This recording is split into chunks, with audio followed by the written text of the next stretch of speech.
Hello friends, welcome back to my channel Holmes cooking with Soma. আজ share করছি চিনি ছাড়া, ময়দা ছাড়া, ডিম ছাড়া একটি হেলদি কেকের রেসিপি। কেক তৈরি করার জন্য প্রথমে আমি কেক মোল্ডটাকে তৈরি করে নিয়েছি। একটা কেক টিনের মধ্যে নিচে একটা গোল পেপার কেটে এবং ধারে লম্বা করে পেপার কেটে অয়েল ব্রাশ করে রেখে দিয়েছি। এবার চলে যাব কেক তৈরির পদ্ধতিতে। প্রথমে একটা পাত্রের মধ্যে নিয়ে নিয়েছি হাফ কাপ নর্মাল টেম্পারেচারে থাকা দুধ, আর তার সঙ্গে নিয়ে নিলাম হাফ কাপ নলেন গুড়। এখন ওই হাফ কাপেরই অর্ধেক কাপ অর্থাৎ 1/4 কাপ নিয়ে নিলাম গলানো ঘি। এই গলানো ঘিটা কিন্তু খুব একটা গরম নেই, প্রায় ঠান্ডা হয়েই এসেছে। এই সমস্ত উপকরণগুলোকে প্রথমে আমি ভালো করে মিক্স করে দেবো। ভালো করে মিক্স হয়ে যাওয়ার পর মিশ্রণটার কালারটা অনেকটাই চেঞ্জ হয়ে যাবে। এখন দেখুন মিশ্রণটা ভালো করে মিক্স হয়ে গেছে। এখন পাত্রের ওপরে আমি রেখে দিচ্ছি একটা স্ট্রেনার। স্ট্রেনারের ওপর এখন আমি দিয়ে দিচ্ছি 1 কাপ আটা। কেকটা তৈরি করার জন্য আমি এখানে কোনো রকম ময়দার ব্যবহার করব না, করব আটা আর সুজির ব্যবহার। 1 কাপ আটার সঙ্গে আমি দিয়ে দিচ্ছি নর্মাল চামচের 2 চামচ সুজি। এই সুজিটা দেওয়ার জন্য কেকটা অনেক বেশি স্পঞ্জি হবে এবং কেকের মধ্যে একটা জালি ভাব সৃষ্টি হবে। সমস্ত উপকরণগুলোকে বেশ ভালো করে আমি চেলে নিলাম। এইভাবে চেলে নেওয়ার ফলে আটার মধ্যে যদি কোনো শক্ত অংশ থাকে বা সুজির মধ্যে যদি কোনো নোংরা থাকে তাহলে সেগুলো ভালোভাবে পরিষ্কার হয়ে যাবে আর মিশ্রণটা ভালোভাবে মিশেও যাবে। এবারে সমস্ত উপকরণগুলোকে একটা স্প্যাচুলার সাহায্যে ভালো করে মিশিয়ে দিচ্ছি। আজকের রেসিপি যদি আপনাদের ভালো লেগে থাকে তাহলে অনুরোধ রইল আমার চ্যানেলটিকে সাবস্ক্রাইব করে ভিডিওটিকে একটি লাইক করার জন্য। সমস্ত উপকরণ এখন বেশ ভালোভাবে মিশে গেছে, কিন্তু মিশ্রণের ঘনত্বটা অনেকটাই বেশি রয়েছে। এইভাবে আমি মিশ্রণটিকে রেস্টের জন্য রেখে দেব 15 থেকে 20 মিনিট, যাতে সুজি এবং আটাটা ভালোভাবে সেট হয়ে যায়। ফিরে এলাম 20 মিনিট পর। এখন ব্যাটারটা ভালোভাবে সেট হয়ে গেছে, কিন্তু বেশ ঘন রয়েছে।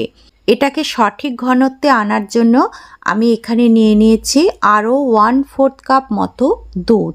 সেই দুধটাকে আমি এর মধ্যে বারে বারে দিয়ে দেব, দিয়ে মিশ্রণটাকে সঠিক ঘনত্বে নিয়ে আসব। দুধের পরিমাণটা 1/4 কাপও লাগতে পারে, আবার তার থেকে বেশি কমও লাগতে পারে। তাই আমাদের অল্প অল্প পরিমাণে দুধটাকে দিয়ে ঘনত্বটা সঠিক পর্যায়ে নিয়ে আসতে হবে। আমি এখানে পুরো দুধটাকে দিয়ে দিয়েছি এবং কেকের ব্যাটারটাকে বেশ ভালো করে ফেটিয়ে নিয়েছি। এখন দেখুন মিশ্রণটাকে ঠিক এই রকম ঘনত্বে আনতে হবে, যাতে ওপর থেকে ব্যাটারটাকে ফেললে ঠিক এই রকম পাট পাটভাবে পড়তে থাকে। এখন আমি ফ্লেভারের জন্য দিয়ে দিচ্ছি হাফ চামচ মতো এলাচের গুঁড়ো। এখানে আপনারা ভ্যানিলা এসেন্সও ব্যবহার করতে পারেন, তবে আমি যেহেতু নলেন গুড় দিয়ে কেকটা তৈরি করেছি তাই এখানে এলাচের গুঁড়োটা ব্যবহার করেছি।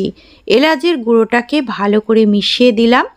মিশিয়ে দেওয়ার পর আরও কিছু উপকরণ আমি এর মধ্যে অ্যাড করছি। এখানে নিয়ে নিয়েছি 1 টিস্পুন বেকিং পাউডার আর নিয়ে নিয়েছি হাফ টিস্পুন বেকিং সোডা। এই দুটো উপকরণের ওপর আমি এখন দিয়ে দিচ্ছি 1 টিস্পুন মতো ভিনিগার।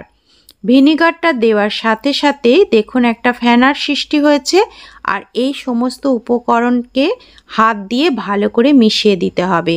তবে খেয়াল রাখতে হবে সমস্ত উপকরণগুলো যাতে ভালোভাবে মিশে যায়, কিন্তু ওভার মিক্স যাতে না হয়। এবারে সমস্ত উপকরণগুলোকে ভালো করে মিশিয়ে দেওয়ার পর সাথে সাথে একটা কেক টিনের মধ্যে ঢেলে নিতে হবে। আগে থেকে কেক টিনটাকে রেডি করে রেখে দিলে মিশ্রণটা তৈরি করে নেওয়ার পর কেক টিনের মধ্যে একটু ওপর থেকে এইভাবে ব্যাটারটাকে ঢেলে দিতে হবে। ওপর থেকে ব্যাটারটা ঢেলে দেওয়ার ফলে এর মধ্যে এয়ার বাবলসগুলো থাকলে এয়ার বাবলসগুলো চলে যাবে। সমস্ত ব্যাটারটা কেক টিনের মধ্যে ঢেলে দেওয়ার পর আমি একটু কেক টিনটাকে এইভাবে ট্যাপ করে দিচ্ছি, যাতে যদি কোনো এয়ার বাবলস ভেতরে থেকে থাকে তাহলে সেগুলো আস্তে আস্তে চলে যাবে। কেক টিনের মধ্যে ব্যাটারটাকে ভালো করে সেট করে নেওয়ার পর ওপর থেকে আমি কিছুটা ড্রাই ফ্রুটস দিয়ে দেবো। এটা সম্পূর্ণ অপশনাল। কি ড্রাই ফ্রুট ব্যবহার করবেন এবং কখন ব্যবহার করবেন সেটা নির্ভর করছে আপনাদের ওপর। আমি এখানে ওপর থেকে কিছুটা আমন্ড এবং কাজু ছোট ছোট টুকরো করে কেটে রেখেছি, সেটাকে দিয়ে সাজিয়ে দিচ্ছি। আপনারা ব্যাটারের মধ্যেও ড্রাই ফ্রুট ব্যবহার করতে পারেন। কেকটা বেক করার জন্য যখন আমি কেক টিনটা রেডি করছিলাম তার 10 মিনিট আগে থেকে আমি এরকম একটা বড় পাত্রকে ঢাকা দিয়ে এর মধ্যে একটা স্ট্যান্ড রেখে আগে থেকেই প্রিহিট করে রেখেছিলাম। কেক টিনটা রেডি করে নিয়ে ঢাকাটাকে খুলে এর মধ্যে দিয়ে দিলাম। আর এখন আমি গ্যাসের ফ্লেমটাকে একেবারে লো করে দিলাম। তারপর ঢাকা দিয়ে 30 মিনিট টানা আমি এটাকে বেক করে নেব। 30 মিনিট পর আমি এটাকে চেক করব। যদি কেকটা না হয়ে থাকে তাহলে আরও কিছুক্ষণ বেক করতে হবে। 30 মিনিট পর আমি ঢাকাটা খুলে নিলাম। এখন দেখুন কেকটা কত সুন্দরভাবে ফুলে উঠেছে। কেকের কালারটাও গুড় দেওয়ার জন্য খুব সুন্দর এসেছে। এখন আমি চেক করে নিচ্ছি কেকটা বেক হয়েছে কিনা। তার জন্য আমি এরকম একটা কাঁটা নিয়ে নিয়েছি, সেটা মাঝ বরাবর কেকের ভেতর দিয়ে দিলাম। তারপর আমি কাঁটাটাকে তুলে নিলাম। এখন দেখুন কাঁটাটার গায়ে কিচ্ছু লেগে নেই, তাহলে বুঝতে হবে কেকটা ভালোভাবে বেক হয়ে গেছে। এবারে আমি কেক টিনটাকে এর মধ্যে থেকে বের করে নিয়ে পুরোপুরি ঠান্ডা করে তারপরে কেকটাকে কেক টিন থেকে ডিমোল্ড করব। কেকটাকে যখন কেক টিন থেকে বের করব আমি কাগজটাকে এমনভাবে দিয়েছি যাতে এটা ওল্টাবার কোনো দরকার নেই। পাশ দিয়ে কাগজগুলোকে এইভাবে একটু টানলেই কেকটা অনায়াসেই বেরিয়ে আসবে। দেখুন কেকটা অনায়াসে বেরিয়ে এসেছে আর কেকটা কত সুন্দরভাবে বেক হয়েছে। একটা প্লেটের মধ্যে এটাকে নিয়ে নিলাম, নিয়ে পাশে এবং নিচের কাগজগুলোকে আমি খুলে দিলাম। তারপর আমি আপনাদের দেখিয়ে দিচ্ছি যে কেকটা কত সুন্দরভাবে স্পঞ্জি এবং নরম হয়েছে। দেখে বুঝতেই পাচ্ছেন কেকটা খুব সুন্দরভাবে তৈরি হয়েছে। চিনি ছাড়া, ময়দা ছাড়া এবং ডিম ছাড়াও এত সুন্দরভাবে একটা কেক অতি সহজেই আপনারা বাড়িতে তৈরি করে নিতে পারবেন। কেকটা কেটে নেওয়ার পরও আপনাদের কাছ থেকে আমি দেখিয়ে দিচ্ছি। রেসিপিটা ট্রাই করার অনুরোধ রইল। আজ তাহলে এই পর্যন্তই, দেখা হবে পরবর্তী রেসিপিতে। ধন্যবাদ।